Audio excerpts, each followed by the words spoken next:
Scottish Traditions Explained. Burns Night.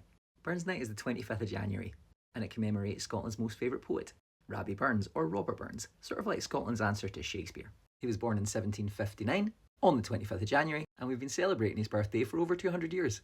So what are the traditions around a Burns supper? Here's how a typical Burns supper plays out. So first of all, everyone gathers, you're possibly given a dram of whiskey, and then the host recites a Burns poem called the Selkirk Grace. This is the Selkirk Grace. Some hae meat and canna eat, and some wad eat that want it. We hae meat and we can eat, so let the Lord be thankit.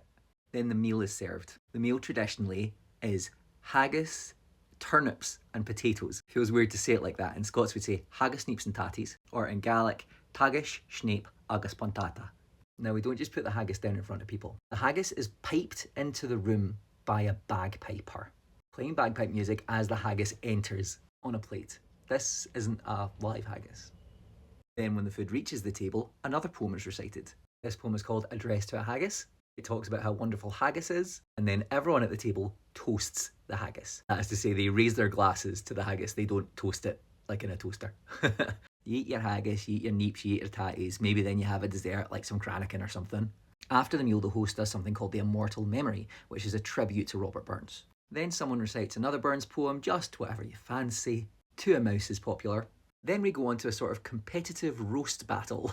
A representative from the male guests does a toast to the lassies. This is just a speech, and it says all of the wonderful things about women, and then a representative from the female party guests does a response, a reply from the lassies. These speeches are usually a bit poking light-hearted fun at people who identify as the opposite gender to you. Then someone performs another poem just to bring the tensions down in the room. To wrap up, the host gives a closing speech called the Vote of Thanks, and then everyone sings Auld Lang Syne together.